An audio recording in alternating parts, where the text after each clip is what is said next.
Hello and greetings, lovely person from RPGmodsFan.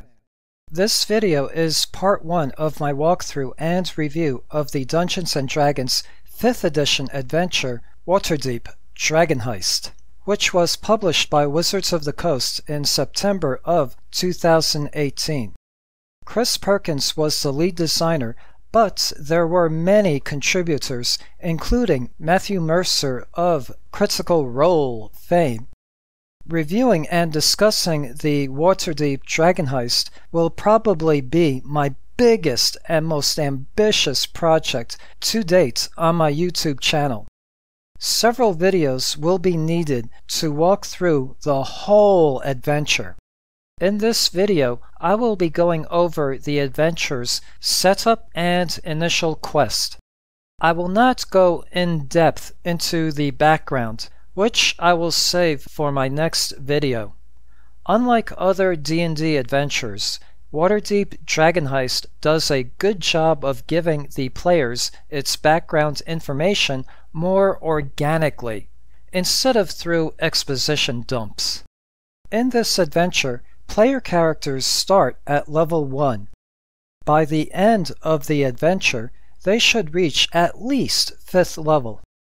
Waterdeep Dragon Heist is a treasure hunt with an urban backdrop. Waterdeep is a city in the Forgotten Realms campaign setting, and where the adventure takes place in.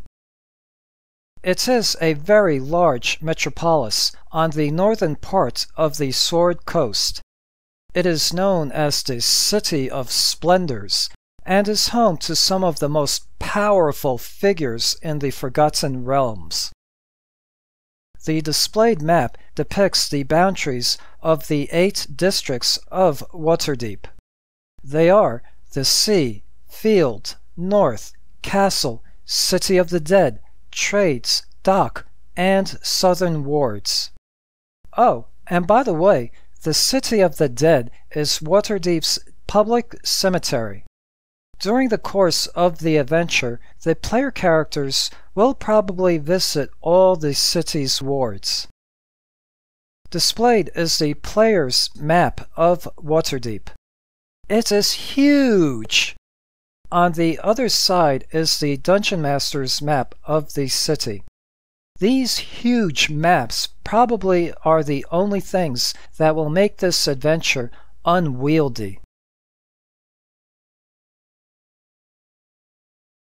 The seat of Waterdeep's government is in the Castle Ward. The city is ruled by the Masked Lords and the Open Lord.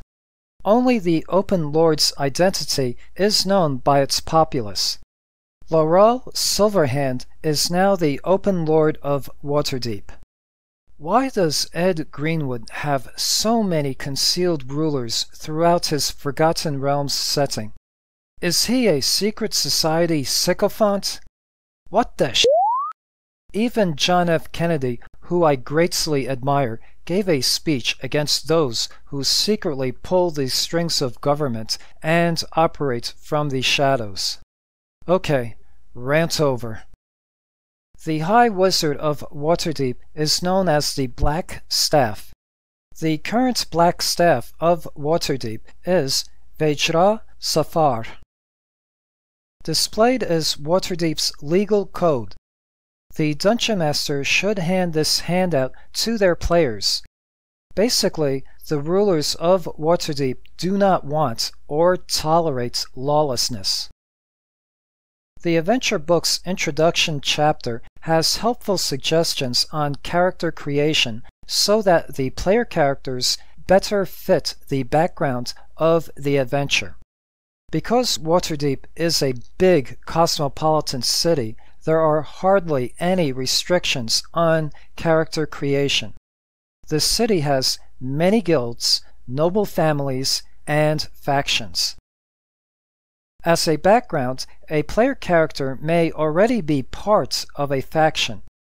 If not, then sometime after the initial quest, they will have the opportunity to join a faction, which the adventure book highly recommends, mainly because the book contains side quests that are faction-related. Mainly through these side quests, the player character or characters will gain renown within their faction. In addition to the 5 typical factions, there are an additional 3 factions the player characters can join. Harpers are altruists who work behind the scenes to keep power out of the hands of evil tyrants. This would, of course, put them at odds with the Zhentarim and Xanathar gangs. Any smart, non-evil character can join the Harpers. Bards and wizards are especially welcome.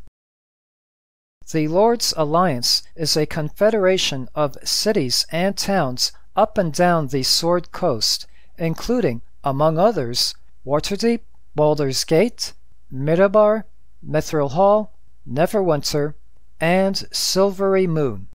Members of the Alliance must come to one another's aid in times of need, and the organization uses field operatives such as diplomats, spies, and assassins to safeguard its interests. Waterdeep is one of the most influential and invested members of the Lord's Alliance. The Order of the Gauntlet's mission is to seek out and destroy evil before it gains a foothold. Any non-evil character can join the Order. Clerics, monks, and paladins are especially welcome, particularly if they worship Helm, Torm, or Tyre. The Emerald Enclave's goal is to seek harmony between nature and civilization. However, they are more nature lovers. Druids and rangers are especially welcome to join them. Waterdeep harbors a few members of the faction. These members help guard the city against unnatural threats, including aberrations and undead. They also watch over the City of the Dead and the city's parks. The Zhentarim, also known as the Black Network, has an open recruitment policy. Anyone can join. It is a shadow organization that trades and traffics anything for a profit, including mercenaries, weapons, slaves, illicit substances, and even normal goods. Again, anything for a profit. A character must be a drow, preferably a male, to join the Bregan Daerth faction. The Bregan Daerth was originally made up of outcasts of destroyed drow houses. The group's leader is Jarlaxle Bainray. He is always looking for new members to fill the ranks. His company takes more espionage-like missions over mercenary ones. Force Grey is an elite group only answerable to both the Blackstaff and the Open Lord of Waterdeep. However, currently Veshra Safar, the Blackstaff, is more involved with managing and operating Force Grey than is the Open Lord of Waterdeep. An individual who is serving or has served in the City Watch or the City Guard is an eligible member of the Grey Hands.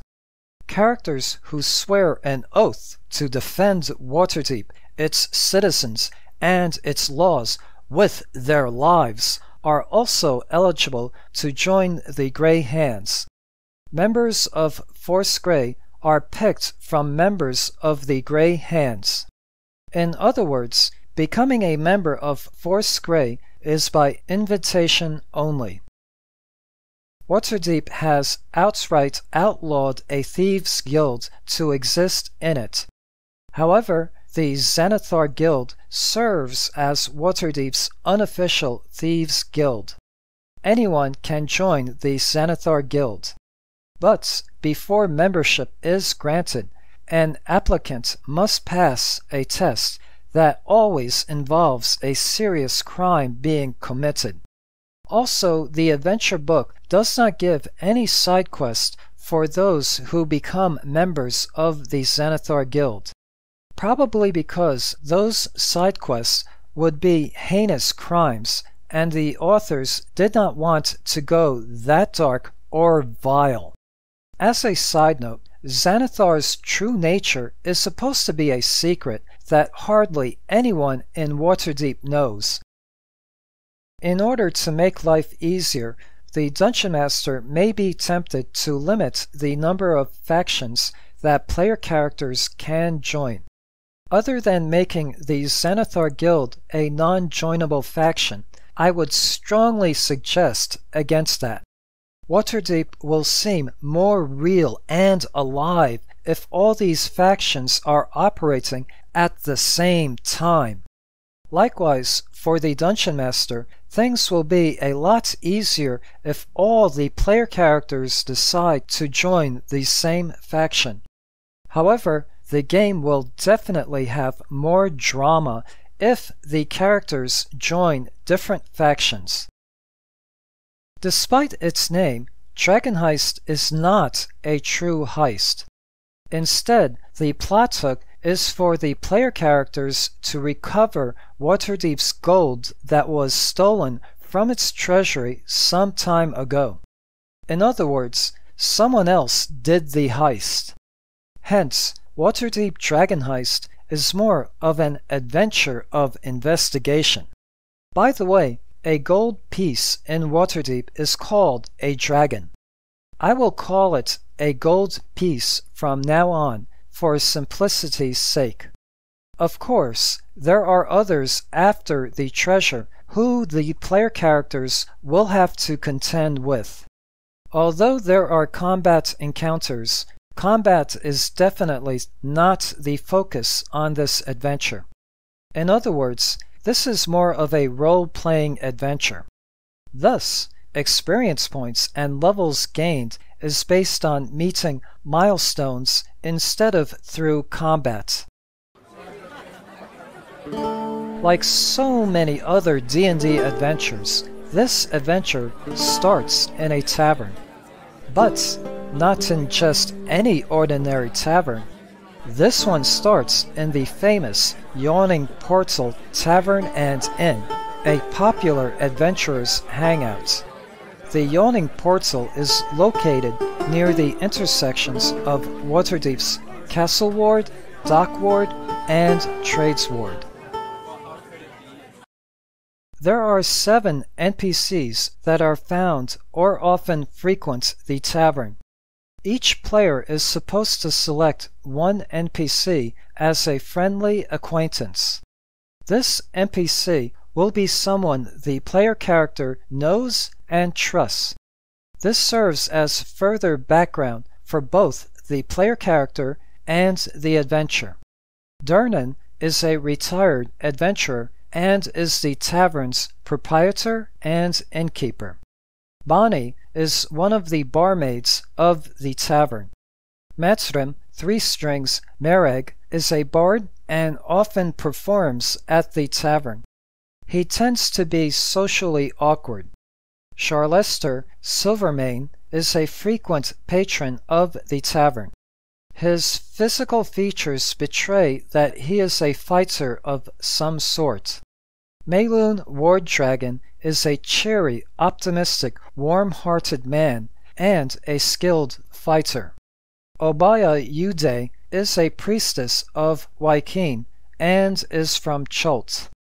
Yagra Stonefist is a half-orc thug. She likes to arm wrestle. The adventure has an exciting start to it. I will not spoil what it is. But let us just say that famed explorer and author Volothomp Gedram, more commonly known as Volo, will be impressed by the player characters. They are offered a quest by Volo and says he will award each player character 100 gold pieces upon completion of the quest. Thus begins a mad romp through the wards of Waterdeep as you uncover a villainous plot involving some of the city's most influential figures.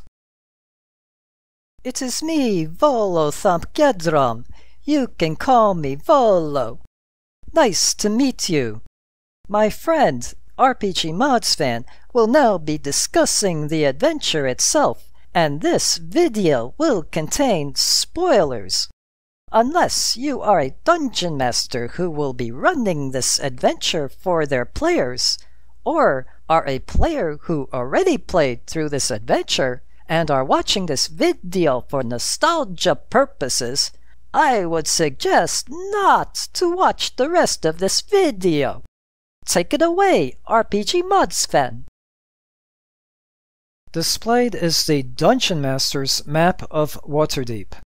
It is huge, which makes it unwieldy. As a DM, I would concentrate on where everything is by ward instead.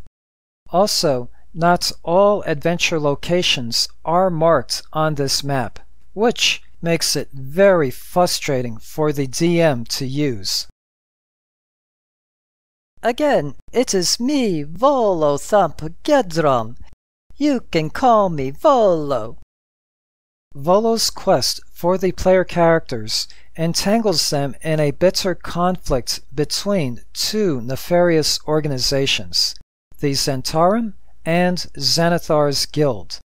For completing his quest, the adventure's background information is not too important and does not come into play just yet. So, as to not make this video too long, I will discuss the details of the adventure's background in my next video. For now, I will just discuss the background in the most condensed format. Displayed is the adventure's storyline and background condensed into flowcharts. The adventure's plot can be summarized as follows. The ousted and former open lord of Waterdeep, Lord Dagult Neverember, embezzles 500,000 gold pieces and hides it somewhere in Waterdeep. Dagult now lives in exile in Neverwinter, a city north of Waterdeep. Many individuals know about the cache of gold and are looking for it. The adventurers can join in on the treasure hunt and prevent the cache of gold from falling into the villain's hands of the adventure. In order to find the treasure, the Stone of Galore is needed. Basically, the Stone of Galore serves as a MacGuffin plot device for the adventure's story. The city is threatened by escalating tensions and violence between two power groups, the Zhentarim and Xanathar's Guild. When they clash, the player characters are pulled into the conflict. When preparing this adventure, the next thing the Dungeon Master needs to do is pick a villain for it. Picking the villain at the same time determines the season in which this adventure occurs in. However, the adventure book does state that the DM can switch to a new villain midway through the adventure without having to change the season. If the Dungeon Master chooses Spring, then the paranoid, megalomaniacal beholder crime lord Xanathar will be the villain of the adventure. If the DM chooses Summer, then the Castle Lanterns, who are nobles and are secretly devil worshippers, will be the villains of the adventure. If the DM chooses Autumn, then the cunning, swashbuckling drow, Jarlaxle Bainray, will be the villain of the adventure. If the DM chooses Winter, then Manchun will be the villain of the adventure. Actually, this Manchun is a clone copy of the original. The original wizard Manchun was one of the founders of the Zhentarim. This adventure book says that the Dungeon Masters can award experience points as they see fit, or use milestones. To me, using milestones for awarding experience points and leveling up characters seems more fit for this adventure. As stated before, the player characters start at the Yawning Portal Tavern. They can be initially conversing with their acquaintances in the tavern, knocking back a pint of Shadowdale ale and or chowing down on knuckleback trout. Then, a tavern brawl breaks out when 5 Xanathar thugs attack Yagra's Strongfist, who is a Zentarum thug for hire. Leading the Xanathar thugs is a male human bandit named Krentz. The player characters can either get involved or hang back. Within the 3rd round of combat, trouble arises from out of the gaping hole that is in the middle of the taproom where the Yawning Portal gets its namesake. A troll and 9 sturges emerge out of the hole.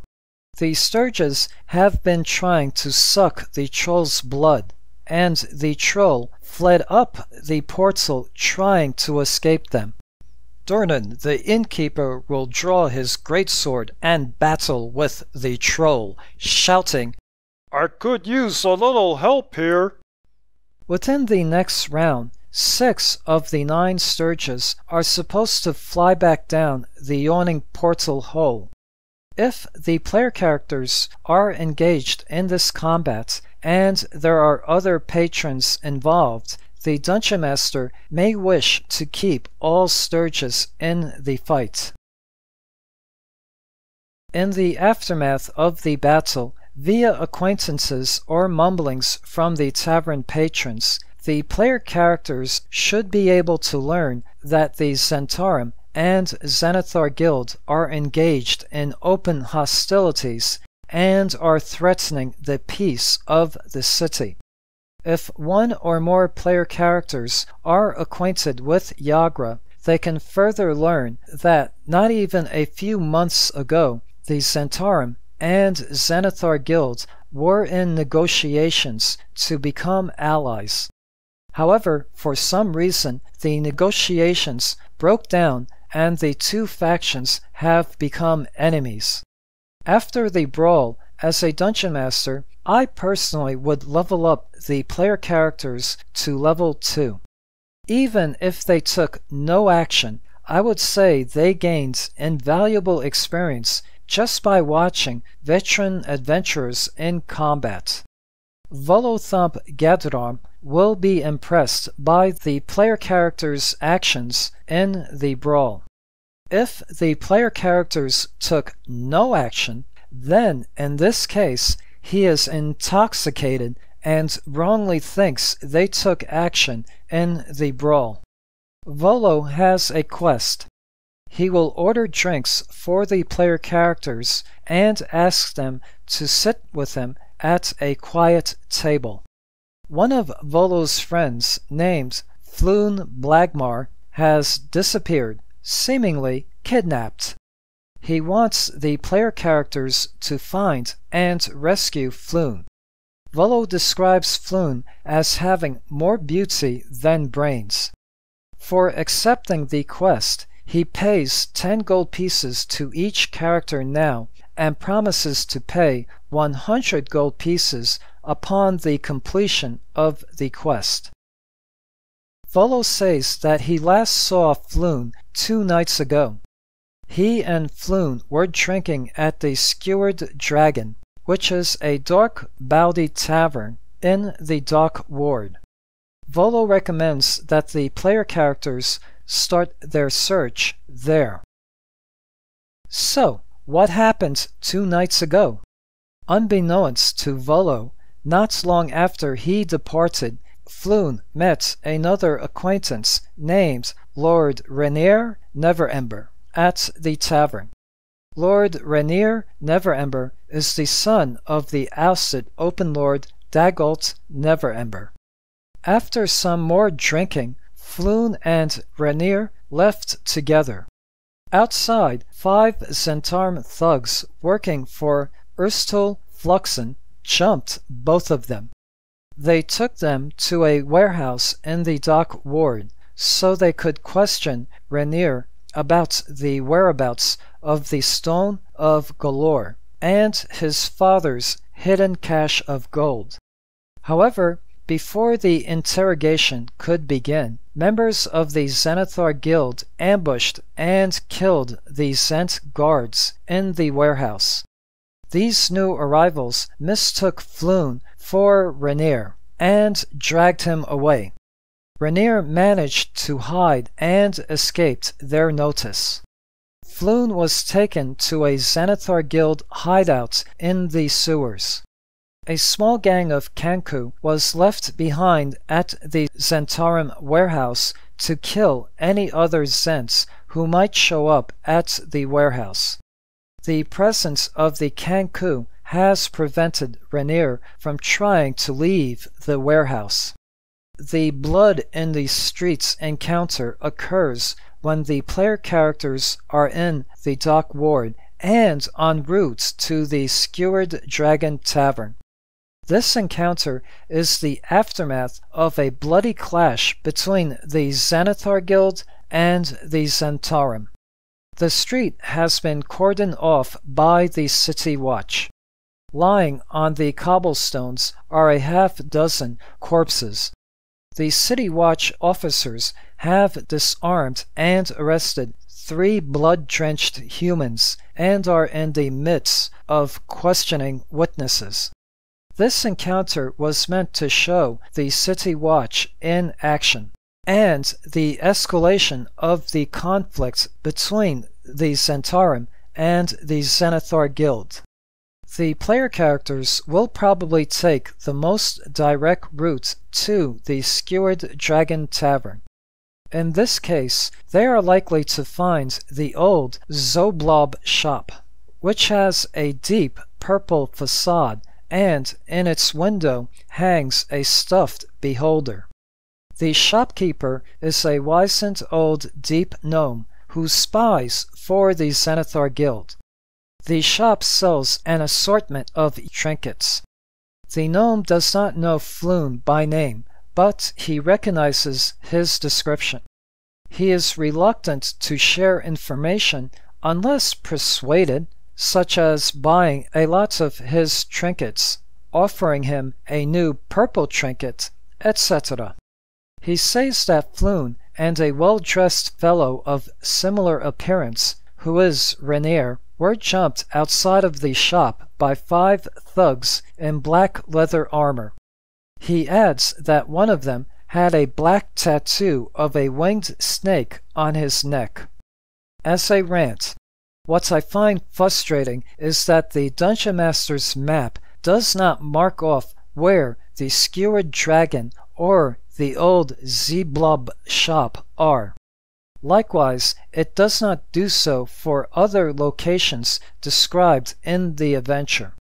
I really do love this adventure, but oversights like these are really frustrating, and Wizards of the Coast should have known better. The Skewered Dragon Tavern is what people would call a dive bar. It is frequented by dockworkers. To get anyone to talk takes a bribe or successful DC 13 charisma check.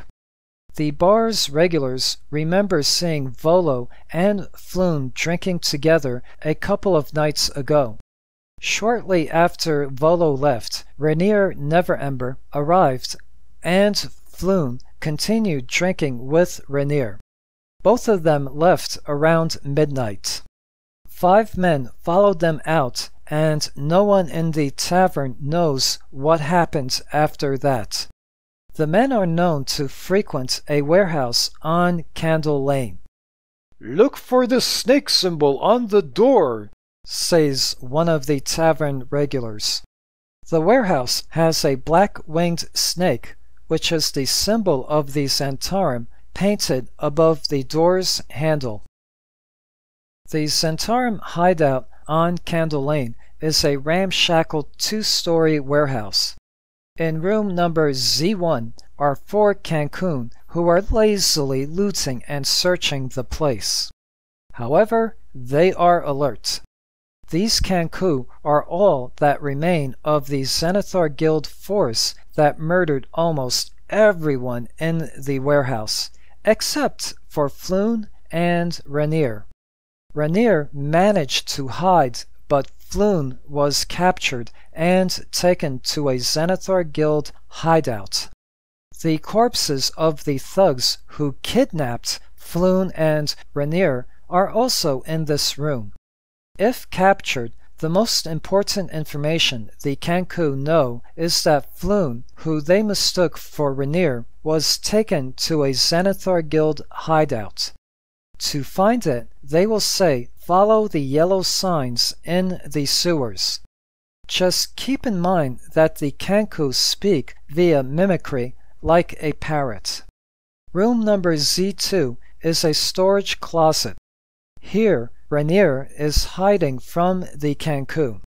Rainier feels guilty that Floon was taken, since he believes that the thugs mistook Floon for him.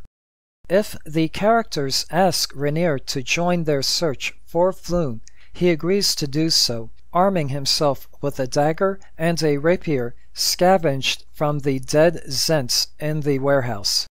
If a character asks Rainier why the Zents kidnapped him, he truthfully says that the Zentarum thinks his father embezzled a large amount of gold when he was the Open Lord. They think that they can find the gold by using an artifact called the Stone of Golor, which was in the possession of the Xanathar Guild before it was stolen. Room number Z3 is a hidden treasure room, and within crates has 4 large paintings, each worth 75 gold pieces, and 15 silver bars, each worth 50 gold pieces. Shortly after the player characters find Rainier, the City Watch arrives. Heading this contingent is a captain named Eustace Staggett. He is just one of many captains of the City Watch. They will prevent anyone from leaving. Any alive Cancun are taken into custody. Captain Staggett will question the player characters. The captain and Rainier recognize each other. Due to Rainier's presence, the captain will overlook any crimes committed by the player characters, but will hand them a copy of Waterdeep's Code Legal. If the player characters ask for the Watch's help in locating Floon, Captain Staggett says he will not send a force into the sewers in search of someone who might well be a Zent or Xanathar Guild spy. Assuming the characters do not do anything stupid, such as attacking the City Watch, the captain will let them go. If the player characters do not learn of Floon's plight from the Cancun, then they can learn by bribing a local witness that Floon was seen being dragged off through the back alleyways to a circular metal cover which then leads down into the sewers. Drawn in yellow chalk on the walls of the sewers are palm-sized circle with 10 spokes radiating out of it. Following these yellow symbols will lead the player characters to the Xanathar Guild hideout where Floon is being held. Guarding the way into the hideout is a gazer. A gazer is a scaled-down version of a beholder. The boss of this Xanathar Guild hideout is a half-orc mage named Grumshar. When the player characters arrive, Grumshar is interrogating Floon Blagmar in Area Q7. Visiting the hideout is a mind flayer named Nahil Lore. Areas Q2A and B are watch posts. Dozing off in each is a goblin bowman. In room Q5 is a Durgar named Zmenk. If Krentz survived the brawl at the Yawning Portal, then he will also be found here. Both are preoccupied with barricading the door to room Q6. Room Q6 served as a lavatory for the hideout, but now is being overrun by a gray ooze. In room Q7, Grumshar has his foot on Floon's chest. Seated on a raised platform to the south is Nihil Lore, and he is caressing an intellect devourer. Upon seeing the adventurers, Nihil Lore rises from the stone chair, sets its pet down, and glides across the room, intending to leave through the double doors on the west wall. Given how low level the player characters are, the wise course of action is to allow the Mind Flayer to escape. After defeating Grumshar and the Intellect Devourer, the player characters can then attend to Floon Blagmar, who is in a bloodied and very weak condition. In room Q11 is a portal to Xanathar's lair. However, in order to activate it, one needs a stone eye. The only one who had the stone eye was the Mind Flayer, who is now long gone.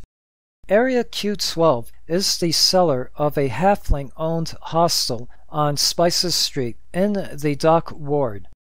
The hostel is used as a base of operations by the Shard Shunners, a gang of halfling were-rats. They are aware of the Xanathar Guild hideout. Returning to the Yawning Portal with Floon Blagmar marks the end of the adventurer's introductory quest. Volo is drinking alone and anxiously awaiting news of Floon's fate. He will be very happy as soon as he sees the characters and Floon. Volo does not have enough gold to pay the reward he offered to the characters. Instead, he offers the deed to Trollskull Manor, a dilapidated manor in the North Ward. Volo recently bought the property because it is rumored to be haunted. He was planning on investigating it for his next book, Volo's Guide to Spirits and Specters.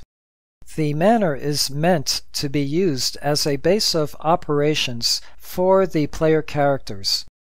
If they accept their reward, Volo sets up a meeting with a thiefling magistrate named Kylene Silmerhelv. The brief session takes place at a courthouse in the Castle Ward at noon. Magistrate Silmerhelv witnesses the transfer of the deed, rendering the new ownership official. Volo, Floon, and Rainier all express their gratitudes. If the characters need to call upon their new friends for an occasional favor, any of them are happy to oblige. Floon has little to offer the characters, but friendship with Volo and Rainier has its perks. Volo can give the party a tour of Waterdeep. If the characters accept his offer, as a dungeon master, I would give them all of Chapter 9, entitled Volo's Waterdeep Enchiridion, as a handout. Although Rainier is estranged from his rich and powerful father, he still has friends in high places, including the Harper's faction, who can come to the character's rescue if need be. Thus ends Chapter 1 of the adventure. If you are using milestone level achievement, the adventure states to level up the characters to 2nd level.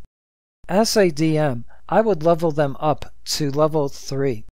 If you think this would be too soon, then throw in an extra encounter or two, such as an extra encounter in the sewers. Roll credits. Displayed are the credits found within the adventure itself. It seems I only scratched the surface when doing a walkthrough and review of the Waterdeep Dragon Heist adventure. In order not to make this video too long, I avoided discussing much of the background of the adventure, such as detailed discussion on the villains and the factions. In my next video on this adventure, I plan to fill that gap and discuss the background. Afterwards, I plan on doing videos for the rest of the adventure. I think this adventure is awesome. However, the Dungeon Master's map of Waterdeep could have been better. Thank you for watching. Hope this video has been informative and entertaining.